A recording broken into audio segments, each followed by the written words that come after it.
In the frozen heart of Europa, a forgotten moon orbiting Jupiter, humanity found something it should never have touched. It wasn't an artifact, nor a weapon. It was a sequence, a fragment of biological code, not created by Earth, not made for it. It pulsed with life even after millennia, entombed beneath alien ice, and what it promised was the end of the universe's greatest certainty, death. For centuries, philosophers, prophets, and scientists dreamed of the moment humanity would conquer death.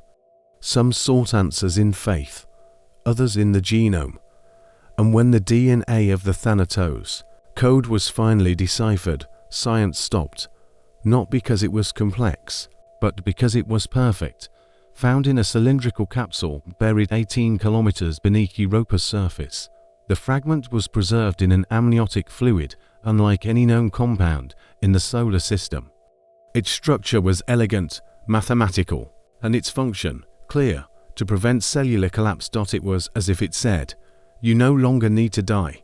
The first experiment was on human cancer cells. The result, the cancer stopped dividing, but didn't die. It became suspended. Then came the rats. No aging, months. No organ failure. No death. When tested on humans, the effects were even more astonishing. Bodies suffering from multiple organ failure went into full remission. Wrinkled skin firm. Lost memories were restored with surgical precision. For the first time, aging wasn't slowed, it was annulled. The media called it humanity's new dawn. Stock surged. Companies were founded, and the wealthy always first signed contracts for immortality. But behind the labs, in sealed chambers and isolation vaults, the first whispers began, barely detectable, subtle anomalies, a scratch that didn't close, a breath that never ended, a mind that stopped forgetting and began unraveling. Immortality didn't come with a cost. It was the cost. What seemed like a cure for death was merely the beginning of a disease that never ends. Tests resumed in secret. Phase 1 used terminal volunteers, men and women without hope, who accepted the offer out of desperation or the promise of a miracle. They were called Batch 0, 12 individuals, 12 interrupted stories. And, after exposure to the Thanatos Code, 12 lives that refused to end. To the scientific team, the success was absolute. No rejection, no pain, no degeneration, but something felt wrong. Heartbeats became rigid, constant. No acceleration, no fluctuation. As if hearts had become metronomes trapped in an eternal tempo. Wounds didn't bleed, didn't heal. They remained open, frozen in time. One man in Batch 0 broke his arm in a containment accident. The bones stayed broken. 4 weeks. No pain, no fever. No healing. But the most unsettling aspect was emotional silence, a growing apathy. They spoke less, smiled less, some stopped dreaming. Literally. EEG scans showed normal brainwaves, yet no dream activity. No recent memory. As if mental time had been paused alongside the physical. And when asked how they felt, most answered with the same phrase, "I'm still here. But I've already left." As Batch 0 remained under observation, an uncomfortable question echoed through the Orion Biotech labs. Does what we brought back from Europa understand what we are? Or worse, does it even care? The Thanatos Code worked, but no one dared call it a cure anymore. It was something much older. Colder. More final. And it was only beginning to adapt to human bodies. They were no longer patients. Over time, the term infected was dropped. It felt inaccurate, unfair, and science, always craving control, gave them a new name, the persistence. That's what they became, those who carried the Thanatos Code in their blood, beings who didn't die, but no longer truly lived. The first were kept in containment, 4 months, some 4 years, but there was no need to feed them often. They didn't feel hunger, didn't lose weight, didn't age. One of them, Merin Vess, sat motionless for 1,027 days, with eyes wide open. No sleep. No speech. No signs of physical decline. Until one day, he simply stood and said, "I remember every version of me, even the ones that never existed." No one understood what he meant. Others began showing similar symptoms, fragments of memory from realities that never happened, conversations never had, constant déjà vu, as if their minds were slowly dissolving into a sea of possible existences. And then came the whispers. Internal reports mentioned some persistents had begun hearing voices, but not human ones. They were described as echoes of something that existed before language, before consciousness, before even time. These voices didn't give orders, didn't threaten, they just waited. As if the code wasn't just biological, but a transmitter. An antenna. And the now eternal human bodies had become receivers for something that had always been there, but only now could be heard. The scientists began pulling back, some deserted, others went mad. And the persistents, they didn't flee, they didn't fight, they just watched. Silently. With eyes that no longer blinked. As if waiting for the world to catch up. The human brain was never meant to last for memories fade, trauma dilutes, thoughts recycle to make room for the new. That's how we survive our own minds. But the persistents, they forget nothing. Every moment, every pain, every sound, every loss remains intact. Alive. Like a scar that never closes. Initial neural scans revealed something alarming. Synapses didn't just remain active, they accumulated. With no cell death, no neural renewal, the brain became a chaotic maze of overlaid memories. Worse, persistents began remembering things they never experienced, dreams that felt real. Memories of places they'd never been, sensations of being in multiple bodies at once. Sometimes I hear my mother calling me, but she died when I was two. And now I hear her singing a song I only learned at 30. Anonymous persistent, isolated at the Nova Laponia underground facility. These distortions were named cognitive resonances. Apparently, the Thanatos Code didn't just preserve the mind, it made it porous. And through this porosity, non-human ideas began to emerge. Some infected individuals began drawing identical symbols in separate locations, with no contact between them. Others wrote in extinct or entirely invented languages, and one, Kale Sorin, was found precisely mapping a star chart that didn't exist. Yet years later, it matched an anomaly detected at the edge of the Gliese system. The persistents' minds weren't just storing everything, they were receiving signals, not from space, but from whatever exists beyond human consciousness. As scholars struggled to understand, a thought spread among the infected. Eternity isn't infinite time. It's the inability to escape yourself. With the rise of cognitive resonances and increasing instability among the persistents, the inevitable response came. Containment. But not a prison, not a hospital. Something new, something silent. They were called permanent observation zones. Underground. Submerged. Orbital. Scattered across the farthest systems of the Federation. Places where time itself seemed forgotten. And only one rule remained. The infected must never leave. At first, there were doctors, researchers, technicians, but all began to report the same symptoms: fragmented dreams, memory lapses. Fluid identities. Eventually, the zones were run solely by supervision. Eyes. No empathy. No curiosity. No risk of psychic contamination. They didn't scream. They just stood, staring at the ceiling.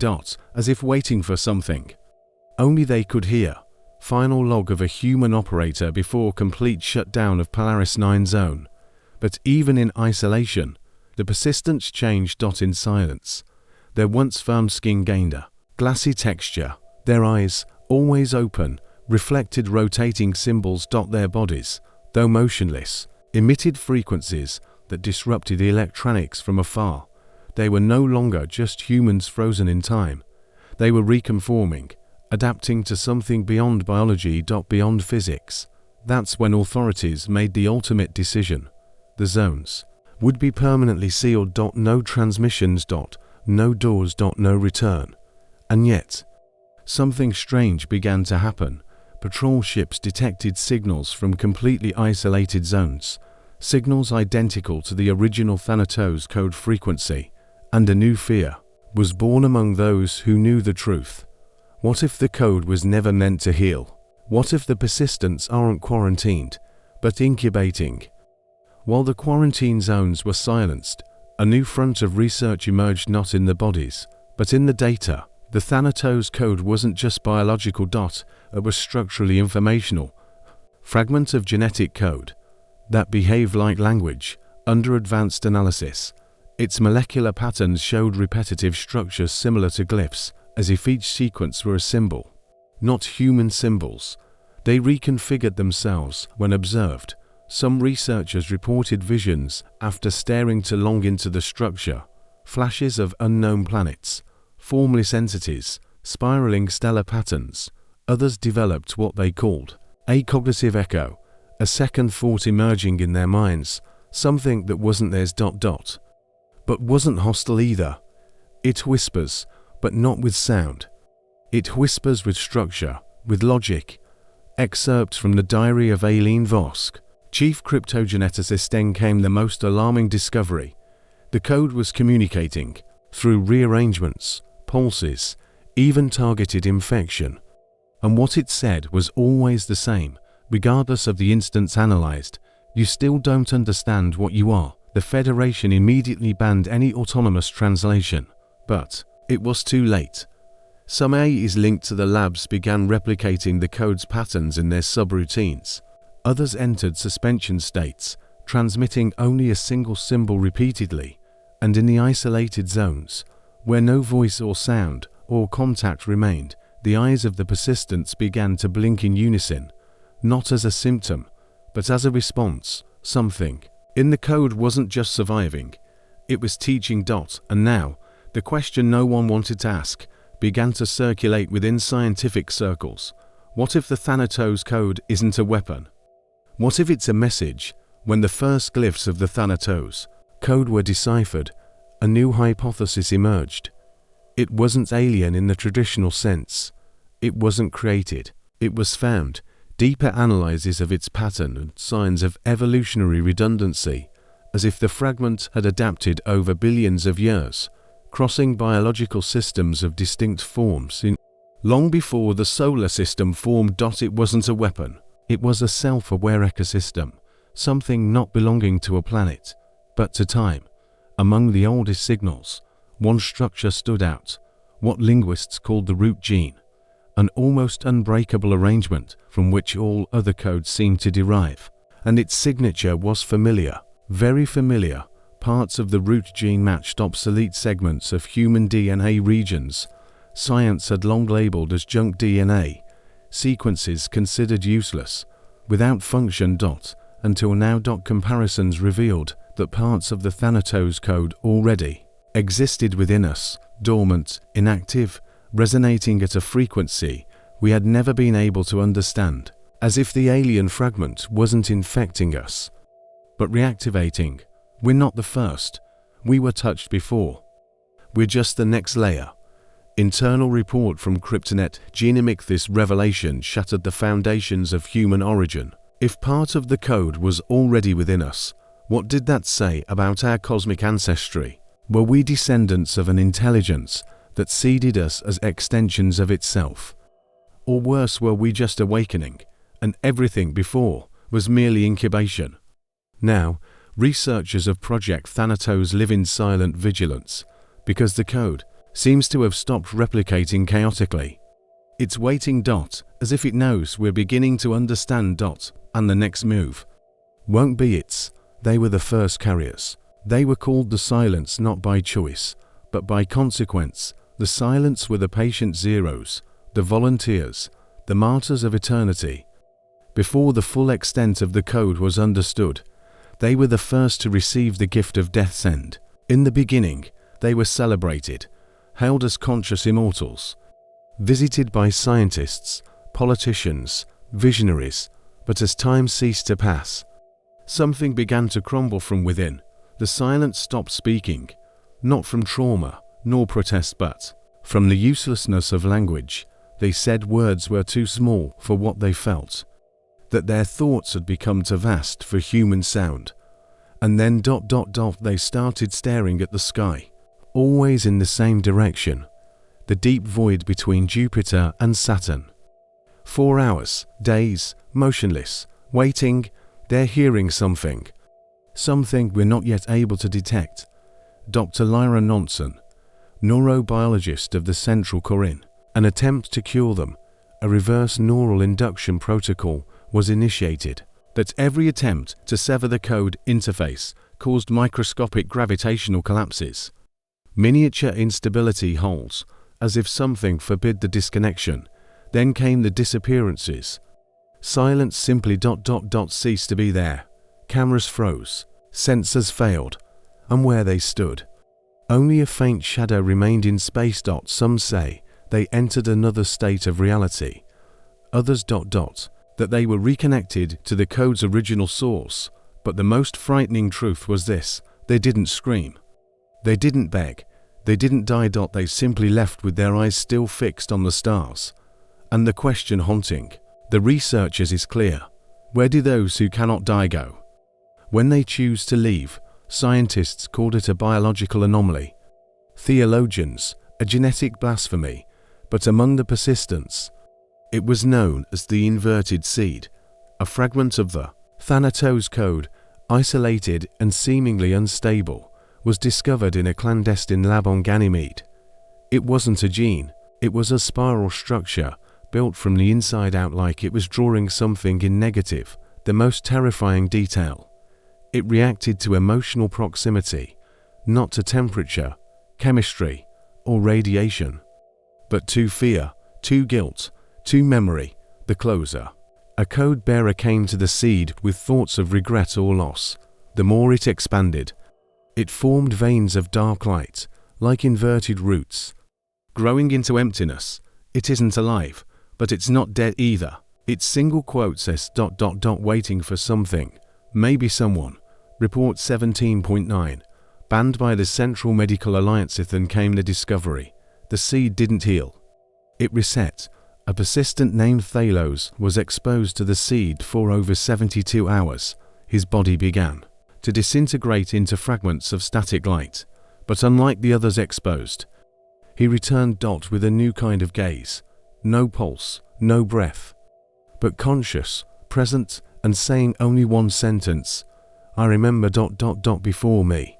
The seed didn't aim to create eternal life, but to rewrite what we consider life. It didn't prolong. It unmade to remake. It deprogrammed the soul to reinsert a code more ancient, more primitive, perhaps extraterrestrial. Now, it is contained, or so they say, but everyone knows it's growing inside its containment. And one day, it will sprout ... and no one knows what will be born. There was no explosion, no collapse, no warning. The shattering of eternity was silent. It happened to a persistent named Kale, one of the first, one of the most stable. During a routine neural scan, he simply ... stopped, but he didn't die. His body remained intact, his heart continued to beat, but the consciousness ... vanished. No brain activity, no electrical response, no trace of the mind that had endured decades of immortal silence. It was as if eternity had leaked out of him. Scientists called it the cognitive evaporation phenomenon, but other persistents began calling it something simpler, the fracture, and it wasn't alone. In the weeks that followed, more cases appeared. Persistence with thousands of intact, stable, functional cycles, disconnecting from reality without pain, without sound, without cause. Some left messages before they departed. Others drew symbols in their own blood forms similar to those seen in the inverted seed's visions. One wrote on the walls of his room, "Eternity gets tired." Now, a new fear spreads. What if the Thanatos Code isn't eternal? What if the promise of immortality is just a suspension ritual, meant to lull the mind until it breaks on its own? And worse ... what if death, the very thing they tried to avoid, is adapting? Maybe the true flaw isn't biological, but spiritual. Maybe, by freezing the body, they gave death a new way in, a way to wait inside eternity, until it cracks from within. And so now, each persistent lives with a new anguish, not the fear of dying, but the fear of never being able to. It will be hours,